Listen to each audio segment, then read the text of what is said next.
أعوذ بالله من الشيطان الرجيم بسم الله الرحمن الرحيم ومن الناس من يشري نفسه ابتغاء مرضات الله والله رؤوف بالعباد آمنت بالله صدق الله العظيم وصدق رسوله النبي الأمي الكريم ونحن على ذلك من الشاهدين والشاكرين والحمد لله رب العالمين. قال الله تبارك وتعالى في شأن حبيبه مخبرا وآمرا إن الله وملائكته يصلون على النبي يا أيها الذين آمنوا صلوا عليه وسلموا تسليما. الصلاة والسلام عليك يا سيدي يا رسول الله وعلى آلك وأصحابك يا سيدي يا حبيب الله. الصلاة والسلام عليك يا سيدي يا رحمة للعالمين وعلى آلك وأصحابك يا سيدي يا شفيع المذنبين. اللہ رب العزت کی حمد و ثنا کے بعد اور پاک پیغمبر صلی اللہ علیہ وآلہ وسلم کے ہدیہ درود و سلام پیش کرنے کے بعد نہایت ہی واجب الاحترام معزز سامعین، بزرگ و دوست و عزیز بھائیوں، اس رمضان المبارک میں ہم نے جو سرنامہ کلام کے لیے موضوع کا انتخاب کیا ہے وہ ہے روزہ البھوک، کہ روزے کا جو مقصد ہے کہ انسان کو اپنی بھوک پر کنٹرول ہو جائے، جو نیگیٹو بھوک ہے اس پہ اس کی دسترس ہو، کنٹرول ہو، اور جو پازیٹیو ہے اس میں اضافہ ہو۔ پچھلے جمعے ہم یہاں تک پہنچ گئے تھے۔ ایک چیز تو طے ہے، جو سورہ عنکبوت کی آیات ہم تلاوت کرتے رہے تو اس آیت میں یہ بات تو قرآن کریم نے طے کر دی ہے کہ یہ دنیا آزمائش کی جگہ ہے، اور بتا دیا گیا ہے کہ یہاں تمہیں آزمایا جائے گا۔ تو آیت کیا تھی؟ احسب الناس ان یترکوا ان یقولوا آمنا وہم لا یفتنون۔ کیا لوگوں نے حساب لگا لیا ہے، یہ کیسے سوچ لیا ہے کہ ان کو چھوڑ دیا جائے گا صرف اس بات پہ کہ وہ زبان سے کہتے ہیں کہ ہم ایمان لے آئے، وَهُمْ لَا يُفْتَنُونَ، اور ان کو آزمایا نہیں جائے گا۔ تو یہ بات جو ہے یہ تو قرآن کریم نے طے کر دی ہے۔ اس دنیا میں ہم جتنے بھی لوگ آئے ہیں وہ آزمائش کے لیے آئے۔ انسان کی زندگی کا مقصد جو ہے اس دنیا میں وہ آزمائش ہے، ابتلا ہے۔ یہاں رہنا نہیں کسی نے، یہیں صرف چند دن آزمائش کے گزارنے۔ تو وہ جو ہم بھوک کے متعلق بات کر رہے تھے کہ تین قوتیں، قوت غضبیہ، عقلیہ اور شہوانیہ، کہ ان بھوک پہ اگر انسان کو کنٹرول ہو جائے تو پھر وہ شجاع ہو جاتا ہے، شرم و حیا والا ہو جاتا ہے، حکمت اور دانائی والا ہو جاتا ہے۔ لیکن ایک بات جو ہے وہ ذہن میں رکھنی ہے، یہ جو بات پہلے ہم نے طے کر لی کہ یہ دنیا تو آزمائش کی جگہ ہے، یہاں ہر ایک کی آزمائش ہونی، تو انسان کب اس بھوک پہ کنٹرول حاصل کرے گا؟ قوت شہوانیہ پہ، قوت عقلبیہ کے، قوت غضبیہ پہ۔ میری آنکھوں کے سامنے جو پردہ ہے وہ اس مادی دنیا کا پردہ ہے۔ یہ بات ابتدا میں سمجھ، میری آنکھیں صرف ظاہر کی مادی دنیا کو دیکھتی ہیں، اور وہ جو قرآن نے کہا تھا یؤمنون بالغیب، مرنے کے بعد والی زندگی کو بھی تو نے غور سے دیکھنا ہے۔ نبی پاک صلی اللہ علیہ وسلم سب سے زیادہ گفتگو کس موضوع پہ کرتے تھے؟ توحید پہ۔ بھائی ہر نبی کا یہی موضوع رہا ہے، توحید موضوع رہا ہے، اس قرآن کا موضوع بھی توحید ہے۔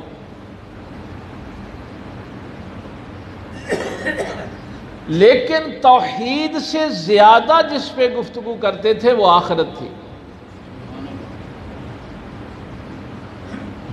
جب تک میری آنکھوں کے سامنے یہ مادی دنیا ہے، اس پردے کے پیچھے میں نہیں دیکھتا جو مرنے کے بعد والی زندگی ہے، میری بھوک پہ کنٹرول ہو ہی نہیں سکتا۔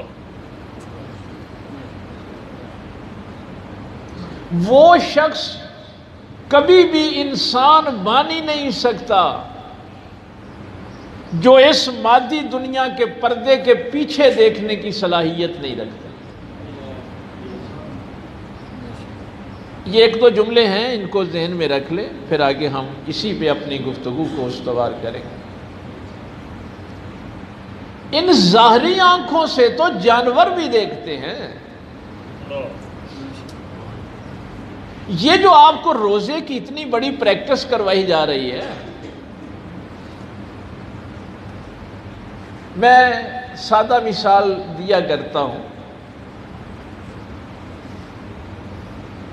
کہ آپ کسی بھینس کو، گائے کو، بکری کو اس کی رسی کھول دیں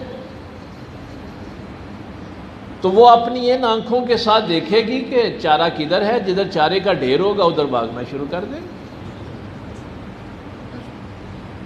بھائی یہ کام تو جانور بھی کرتے ہیں، اور اگر انسان نے بھی اسی مادے کے پیچھے بھاگنا تھا تو پھر یہ جانوروں سے بہتر کیسے ہو سکتا؟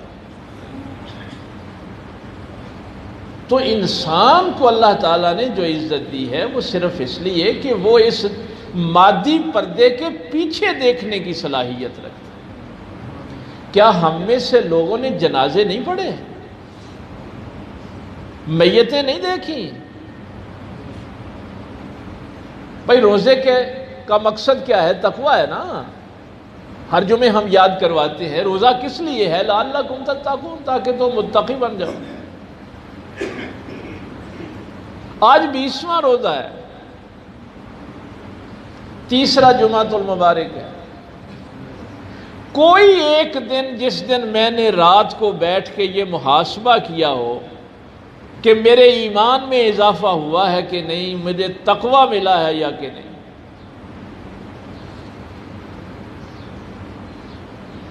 آج افطاری میں کیا پکانا ہے، آج سحری میں کیا پکانا ہے، کپڑے کون سے خریدنے ہیں، بل ادا کرنے ہیں، مکان کیسا بنانا ہے،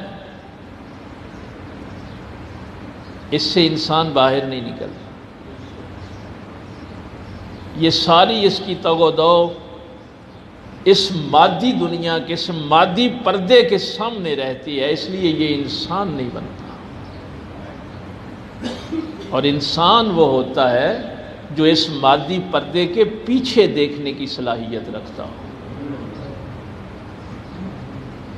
ایمان کی مجھے کتنی فکر ہے کتنی فکر ہے مجھے میرے ایمان کی، تقوی کی مجھے کتنی فکر ہے۔ تو جب میں ایمان اور تقوی حاصل ہی نہیں کرنا چاہتا، میری طلب ہی نہیں ہے، تو پھر میں انسان کیسے بن سکتا ہوں؟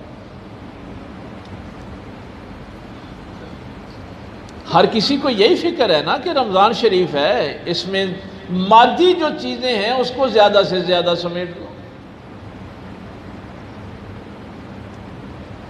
بھائی قرآن یہ کہتا ہے کہ روزے تو تمہیں اس لیے دیے گئے تھے تاکہ تم کمپٹیشن کر کے تقوی حاصل کرو، اور ہماری سوچ یہ ہے کہ ہماری سیل بڑھ گئی، دن میں ہم نے اتنا کمانا ہے، رات کو اتنا کمانا ہے۔ تو جب تک انسان اس مادی دنیا کے پردے کو، اسی لیے اس دنیا کو دار غفلت کہتے ہیں، یہ دنیا دار غفلت ہے۔ کیوں؟ اس لیے کہ یہ اس مادی دنیا کے آگے جو میری قبر اور حشر کی اور قیامت والی زندگی ہے، اس میں میری نگاہ یہ مادی دنیا پڑنے ہی نہیں دیتی۔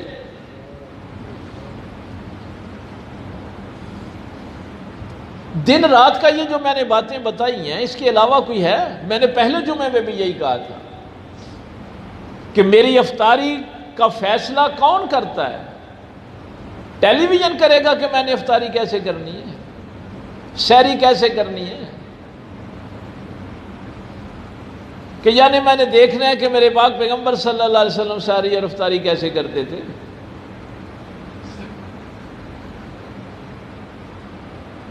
تو یہ بھوک اس وقت تک ختم نہیں ہو سکتی جب تک آپ کا موت اور موت کے بعد والی زندگی، آپ کا عقیدہ آخرت مضبوط نہیں ہوتا، اس وقت تک یہ کچھ آپ کو حاصل ہونے والا نہیں۔ ٹھیک ہے، یہ فارمیلٹیز جو ہیں یہ پوری ہوتی رہیں گی۔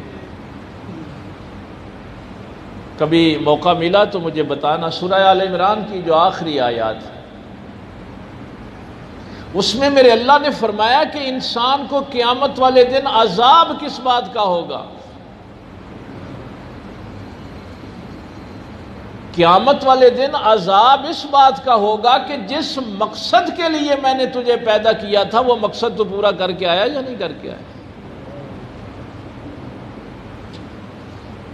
میں اپنے مقصد حیات کو کتنا غور سے دیکھتا ہوں، ایمان والی کیفیت میرے دل میں کیوں نہیں ہے، تقوی والی کیفیت کیوں نہیں ہے، اور کبھی میں نے اللہ سے طلب بھی کیا ہے رو کے؟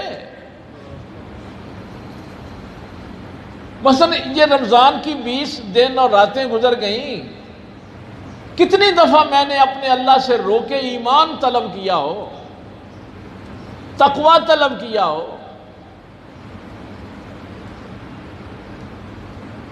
نہیں، یہ ہماری نظر اس مادی پردے کے آگے دیکھنے کی صلاحیت ہی نہیں رکھتی، اس لیے نہ ہمیں رمضان سے کوئی فرق پڑتا ہے، نہ درس قرآن سے کوئی فرق پڑتا ہے، اور وہ انسان ہوتا بھی نہیں ہے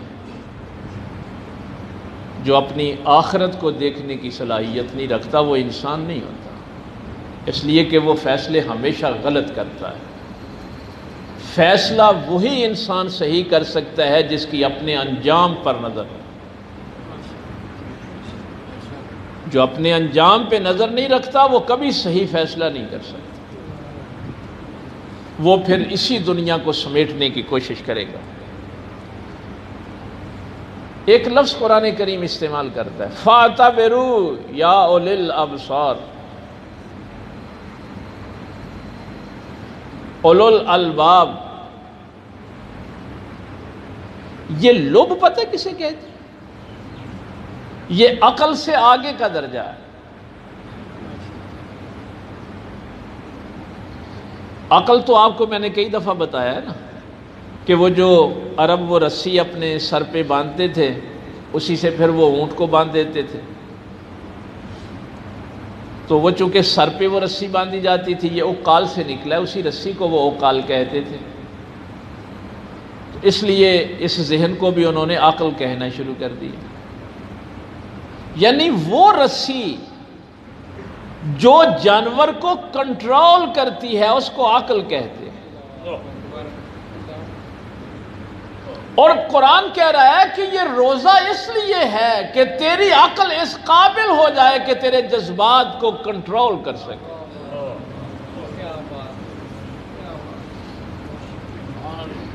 جب تک تو اپنے جذبات پہ کنٹرول ہی نہیں کر سکتا، تجھے کیا پتا صبر کیا ہے، شکر کیا ہے، وفا کیا ہے، حیا کیا ہے، شجاعت کیا ہے۔ روک لینا اپنے منفی جذبات کو،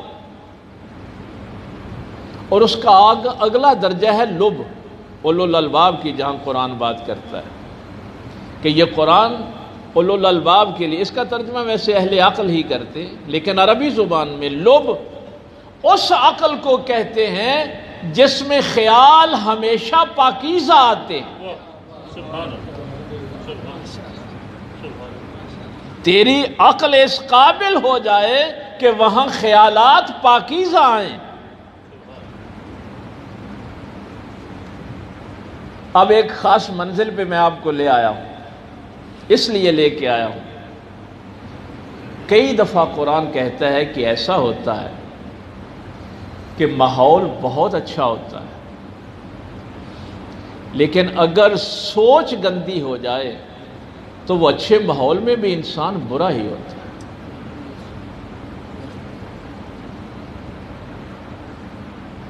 قرآن کریم نے اس کی 2-3 مثالیں دی۔ قرآن کریم کہتا ہے کہ یعقوب علیہ السلام اللہ کے نبی ہیں، نبی سے بہتر گھر کا ماحول کس کا ہو سکتا ہے، لیکن اولاد بگڑ گئی، بیٹے بگڑ گئے نا، جا کے یوسف علیہ السلام کو کنویں میں پھینک دیا۔ پھر 28ویں پارے کے آخری رکوع میں بیان فرمایا لوط علیہ السلام نبی ہیں، گھر کا ماحول کتنا اچھا ہے، لیکن بیوی کی سوچ گندی ہو گئی تو اس برے ماحول میں بھی اس نے گندے ہی کام کیے۔ نوح علیہ السلام نبی ہیں، لیکن اگر سوچ گندی ہو گئی تو اس اچھے ماحول میں بھی اس نے گندا کام کیا ہے۔ اور اس سے اگلی آیت میں پھر اللہ نے بیان فرمایا کہ اگر سوچ اچھی ہو جائے تو پھر آسیہ فرعون کے گھر میں بھی ہو تو پھر وہ اچھی ہوتی ہے۔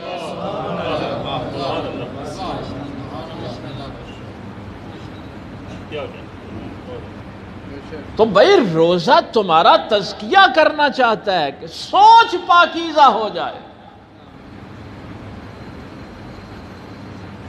کئی دفعہ آپ یہ سوچتے ہیں نا کہ ماحول بہت اچھا ہوگا تو شاید بندہ اچھا ہو جائے، لیکن قرآن کہتا ہے کہ نہیں، اچھے ماحول میں بھی اگر کسی کی سوچ گندی ہو جائے تو پھر اس کو گندگی سے کوئی نہیں بچا سکتا۔ اور برے ماحول میں برے سے برا ماحول ہو لیکن سوچ اچھی ہو تو پھر اس کو اچھائی سے کوئی روک نہیں سکتا۔ اب اسی ساری گفتگو کو میرے پاک پیغمبر صلی اللہ علیہ وسلم جب سمیٹتے ہیں تو فرماتے ہیں انما الاعمال بالنیات۔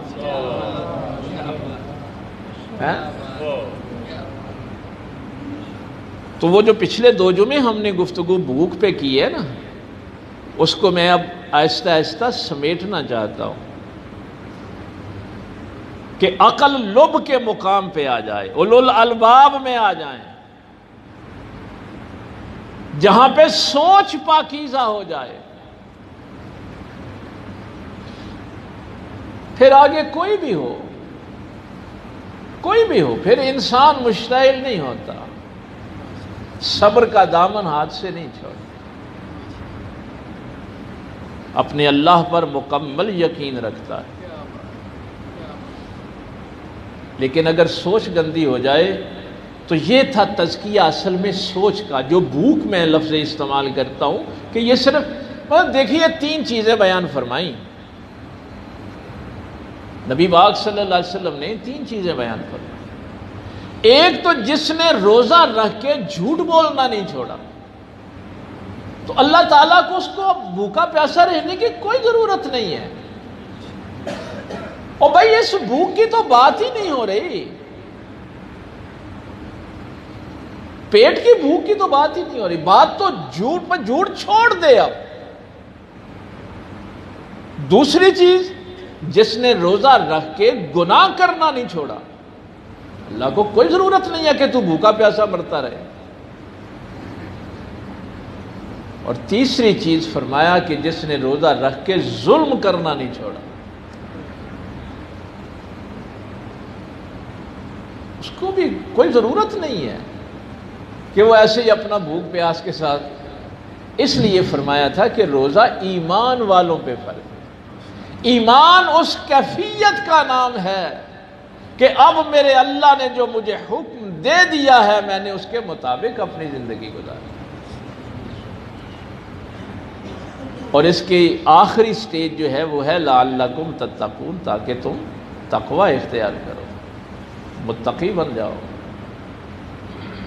لیکن یہ آج کا جو جملہ ہے اس کو ذہن میں رکھنا ہے کہ جب تک آپ کی نظر اس مادی پردے کے اوپر ہے اس وقت تک آپ اس سے اگلی دنیا کے متعلق سوچنے کی صلاحیت سے ہی آ رہی،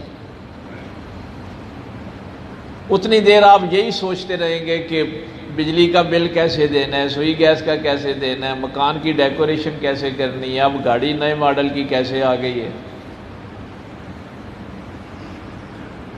آج گھر میں کیا پکانا ہے، کل کیا پکانا ہے، اب نیا فیشن کیا آ گیا ہے، اس وقت تک آپ کی یہی زندگی۔ میں ایک جملہ کہا کرتا ہوں اپنے بچوں سے، یہ عام فہم نہیں ہے، کوئی مشن بڑا نہیں ہو سکتا جب تک ویژن بڑا نہ ہو۔ کوئی مشن بڑا نہیں ہو سکتا جب تک ویژن بڑا نہ ہو۔ اور بھائی جس کا ویژن صرف یہ مادی پردہ ہے اس کا مشن خاک ہوگا۔ کیا ہے اس کی زندگی کا مقصد؟ یہ تو جانور بھی کھاتے ہیں، اپنی نسل آگے بڑھاتے ہیں، ان کو بھی پتہ ہے کہ کدھر ہے ڈھیر۔ ویسے علامہ اقبال نے فرمایا کہ نہیں، اس میں بھی تھوڑا سا فرق کر لیا کرو۔ اقبال فرماتے ہیں کہ جانوروں کی بھی توہین نہ کیا کرو، ان میں بھی تھوڑا سا فرق کر لیا کرو۔ یہ سارے جانور ایسے نہیں ہوتے، اور سارے جانور ایسے نہیں ہوتے کہ وہ صرف اپنی ظاہری چیز کو دیکھیں۔ تو علامہ اقبال نے یہاں مثال یہ دی تھی کہ پابندیاں، اور بھائی روزے میں پابندیاں ہیں نا، علامہ اقبال فرماتے ہیں پابندیاں شیروں پہ ہوتی ہیں، کتوں پہ نہیں ہوتی۔ شیر بھوکا بھی مر جائے تو گیدڑ کا چھوڑا ہوا نہیں کھاتا۔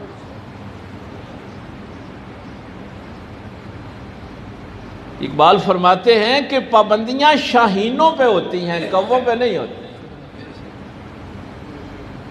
اتنی حیا تو پرندوں کو بھی اپنے مقام کی ہوتی ہے، شاہین کبھی بھی مردار پہ نہیں گرتا، اور اگر انسان حرام پہ گر جائے تو یہ تو پھر جانوروں کی بھی توہین ہے۔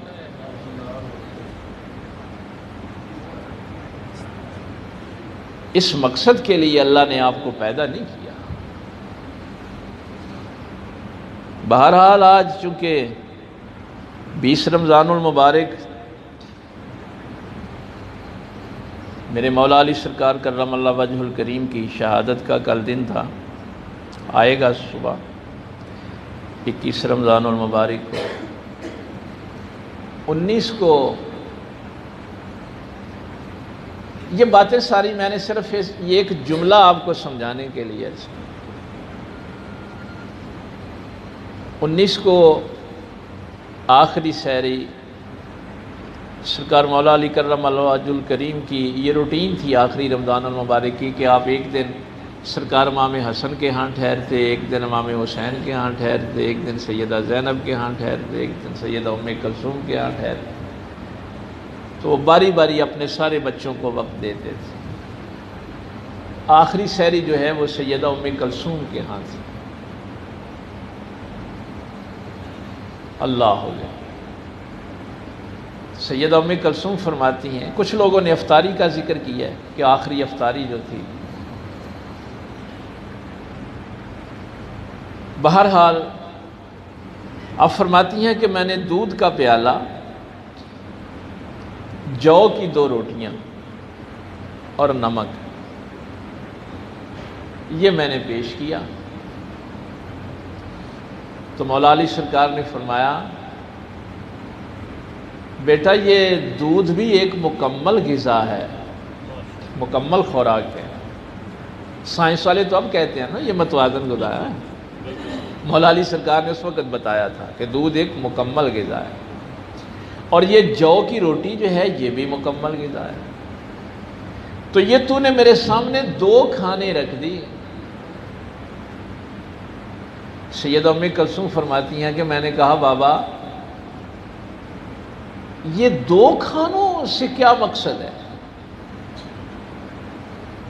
تو مولا علی سرکار نے فرمایا بیٹا میں نے ساری زندگی اپنے نبی کے دسترخوان پر اکٹھے 2 کھانے نہیں دیکھے۔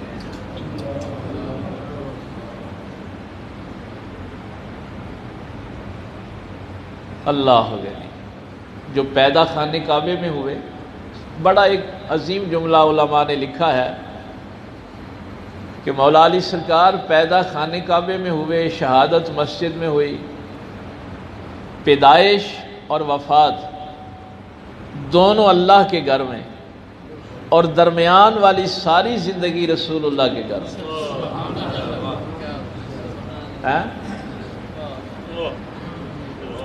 ابتدا اور انتہا اللہ کے گھر میں، اللہ ہو گئے۔ فرمایا میں نے اپنے پیغمبر کے دسترخوان پہ کبھی 2 کھانے اکٹھے نہیں دیکھے۔ دیکھا اپنی بھوک پہ کتنا کنٹرول ہے۔ ہمارے ہاں بھی تو افطاریاں ہوتی ہیں نا، کتنی دیگا مشتی ہوتی ہے۔ یہ وہ لوگ ہیں جن کو امام المتقین کہتے ہیں۔ اتنا تقوی حاصل ہو گیا۔ سیدہ ام کلثوم فرماتی ہیں کہ پھر میں نے وہ دودھ کا پیالہ اٹھا لیا اور سرکار مولا علی نے جو کی روٹی نمک کے ساتھ کھائی۔ اتنا کنٹرول ہے اپنی بھوک پہ۔ اور کنٹرول کیوں ہے؟ ویژن بڑا ہے نا کہ دیکھنا ہے تو رسول اللہ کی زندگی کو دیکھنا ہے۔ یہ مقام و مرتبہ اس دنیا میں کسی اور انسان کو حاصل نہیں ہوا۔ ایک بڑی بات 4 پارے کا پہلا رکوع کبھی گھر جا کے پڑھیں۔ اللہ فرماتا ہے ان اول بیت وضع للناس للذی ببکۃ مبارکا ھدی للعالمین۔ اس زمین پہ اللہ کا جو پہلا گھر ہے وہ مکے میں ہے۔ قرآن نے لفظ کیا استعمال کیا؟ بے بکہ تھا۔ مکے کو پہلے بکہ کہتے تھے، یہ لفظ نکلا ہے بکا سے۔ اب کہتے ہیں نا آہو بکا، رونا۔ تو یہاں چونکہ لوگ آ کے روتے دھوتے تھے اپنی گناہوں کی معافی کے لیے، اس لیے اس کو بکہ کہتے تھے۔ قرآن نے وہی لفظ استعمال کیا، بے بکہ تھا مبارکا ھدی للعالمین۔ اب آپ کہیں گے کہ یہ جو پتھروں کا گھر بنا ہے یہ عالمین کے لیے ہدایت کیسے ہے؟ قرآن کہہ رہا ہے نا ھدی للعالمین، یہ ہدایت ہے عالمین کے لیے۔ یہ جو پتھروں کا بنا ہوا ایک کمرہ ہے، اگلی آیت میں اس کی وضاحت کی، فرمایا فیہ آیات بینات۔ کیوں؟ اس لیے کہ اس حرم میں اللہ کی آیات، اللہ کی نشانیاں بکھری پڑی۔ فیہ آیات بینات، اس خانے کعبے کے ارد گرد اللہ کی نشانیاں، اللہ کی آیات بکھری پڑی ہیں جو قیامت تک کے لیے عالمین کے لیے ہدایت ہیں۔ اور اللہ نے کیا فرمایا؟ ان آیات میں سے ایک آیت فیہ آیات بینات مقام ابراہیم، ان آیتوں میں سے ایک آیت وہ پتھر ہے جس پتھر پہ ابراہیم علیہ السلام کے قدم لگے۔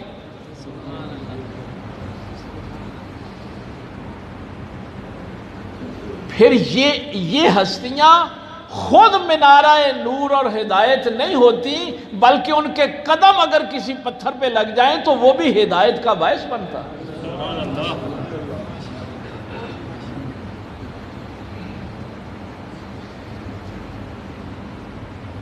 لیکن وہ جو مقصد حیات کی بات کر رہا تھا، دو چیزیں اس کو فقہ کی زبان میں مجمل کہتے ہیں، اجمالی جائزہ بھی آپ اکثر یہ لفظ استعمال کرتے ہیں، یہ فقہ کی اصطلاح ہے۔ جو چیز واضح نہ ہو اس کو مجمل کہتے ہیں، اس کا الٹ مفصل ہوتا ہے جو تفصیل کے ساتھ بیان۔ یہ چونکہ آیت میں نے ہجرت کی رات والی پڑھی تھی، اس لیے میں نے کہا کہ اس آیت کا بھی تھوڑا سا حق ادا ہونا چاہیے۔ وَمِنَ النَّاسِ مَن يَشْرِي نَفْسَهُ ابْتِغَاءَ مَرْضَاتِ اللَّهِ، انسانوں میں سے کچھ وہ بھی ہیں جو اللہ کی مرضی پانے کے لیے اپنی جان کا سودا کر دیتے ہیں، بیچ دیتے ہیں۔ یشری، بھائی جان کون بیچے گا؟ یہ جو 2 روپے کی چیز جو ہے 10 روپے میں بیچتا ہے وہ جان بیچے گا؟ نہیں، جس کے سامنے اللہ کی رضا ہوگی، مرضات اللہ۔ اس واقعہ کو مجمل اس لیے کہتے ہیں، شاید یہ میں پہلی دفعہ آپ کے سامنے عرض کرنے لگا کہ دیکھیے مشرکین مکہ ننگی تلواریں لے کے اس گھر کا محاصرہ کیے ہوئے ہیں، اور نبی پاک صلی اللہ علیہ وسلم ظاہر ہے ان کی تلواروں کے سائے کے نیچے سے چلے گئے، مولا علی سرکار بستر پہ لیٹے۔ تو ایک روایت تو آپ سنتے ہیں کہ انہوں نے جب پوچھا کہ محمد کہاں ہے، تو مولا علی سرکار نے آگے سے استہزاء اور طنز کے طور پہ کہا، کیا تم محمد میرے حوالے کر کے گئے تھے جو مجھ سے پوچھ رہے ہو؟ اب یہ دیکھیے کہ اتنی بڑی پلاننگ سرکار کو شہید کرنے کی، جب نبی پاک وہاں نہیں ملے تو ان کو کتنا غصہ آیا ہوگا، اور آگے سے اگر ان کو یہ طنز کی جائے تو پھر غصے کا کیا عالم ہوگا۔ تو مولا علی سرکار تنہا لڑے ان 70 لوگوں کے ساتھ۔ وہ اتنے بااخلاق نہیں تھے کہ نبی پاک کو نہیں دیکھا تو وہ واپس چلے گئے، اور اگر اتنا ہی سوکھا کام ہوتا تو اللہ پھر یہ بات نہ فرماتا کہ انسانوں میں سے وہ بھی ہیں جو اللہ کی رضا حاصل کرنے کے لیے اپنی جان بیچ دیتے ہیں۔ کیا اپنی بھوک پر کنٹرول ہے؟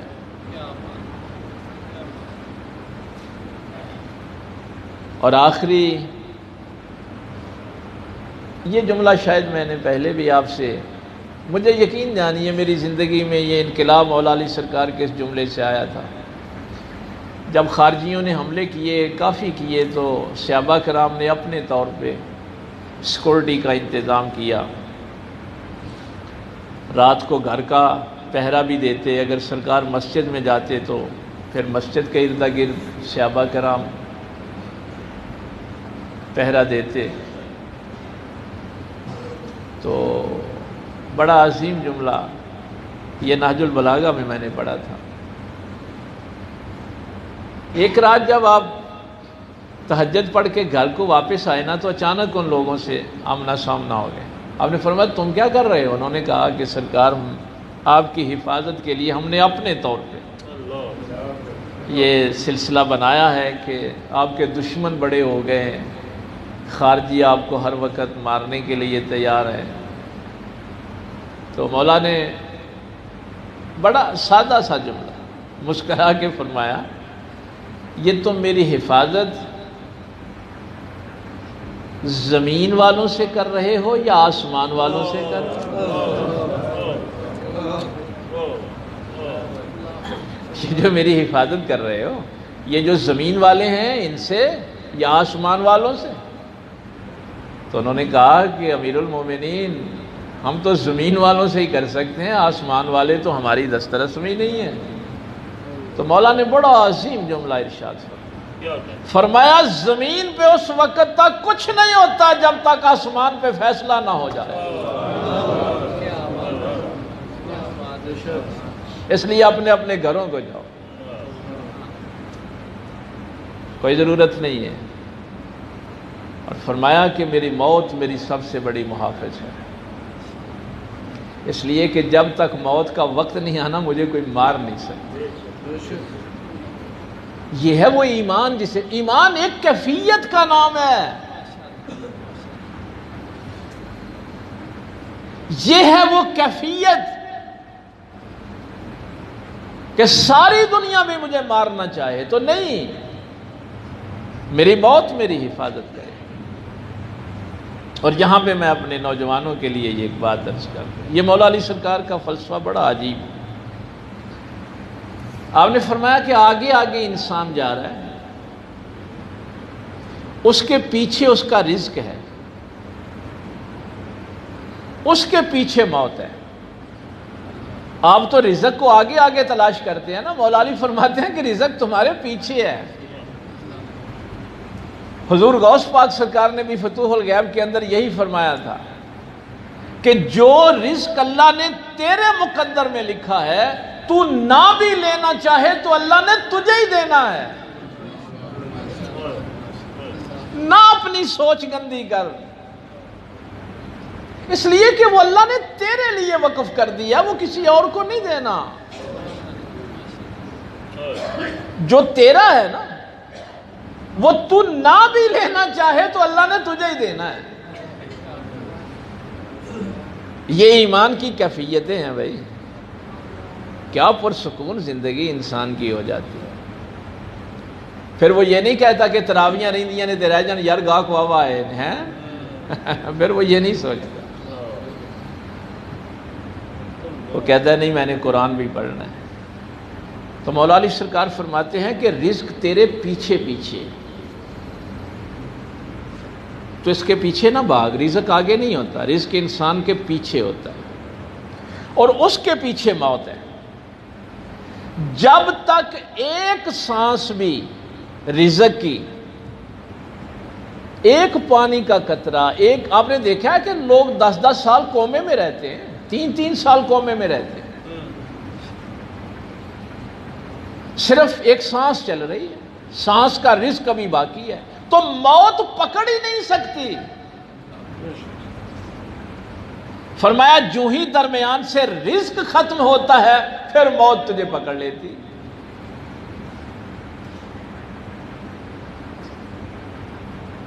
تو کوشش کریں کہ یہ ایمان کی جو کیفیتیں، اب دیکھیے یہ آیات، یہ نشانیاں اللہ تعالیٰ کی جن سے ہمیں ہدایت ملتی ہے، ان لوگوں کا ذکر، النظر الی وجہ علی عبادہ، علی کے چہرے کو دیکھنا عبادت ہے، الحب علی عبادہ، علی کی محبت عبادت ہے۔ یہ تو علی ہے نا، قرآن کی آیت سن لی نا، اگر پتھر پہ ابراہیم علیہ السلام کے قدم لگ جائیں تو اللہ فرماتا ہے وہ پتھر بھی ہدایت ہے عالمین کے لیے، وہ اللہ کی نشانی ہے۔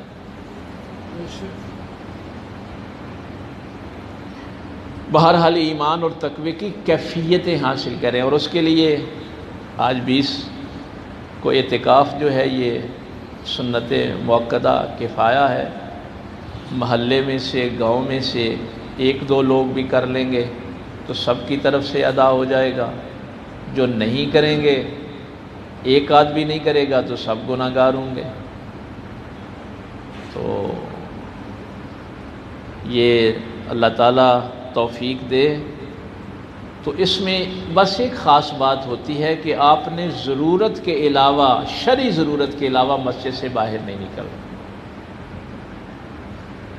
وضو ہے وہ شرعی ضرورت ہے، اس کے لیے آپ جا سکتے ہیں۔ غسل کی حاجت شرعی واجب ہو، ٹھنڈک حاصل کرنے کے لیے نہیں، وہ شرعی ضرورت نہیں ہے۔ اور 2 حج اور 2 عمروں کا ثواب۔ اور پھر اس میں سب سے بڑی بات کہ انسان شب قدر کو پا لیتا ہے۔ 10 راتیں اس کے پاس موجود ہوتی ہیں کہ وہ اپنی شب قدر کے لیے کوشش کرے۔ اپنے موبائل لے کے نہیں آنا کہ آپ مسجد میں بھی موبائل کے ساتھ لگے رہیں۔ اور سب سے اچھی بات پتہ ہے کیا ہوتی ہے کہ جب عشاء کی نماز پڑھ کے سارے لوگ اپنے اپنے گھروں کو چلے جاتے ہیں تو اعتکاف والا مسجد میں بیٹھا رہتا ہے۔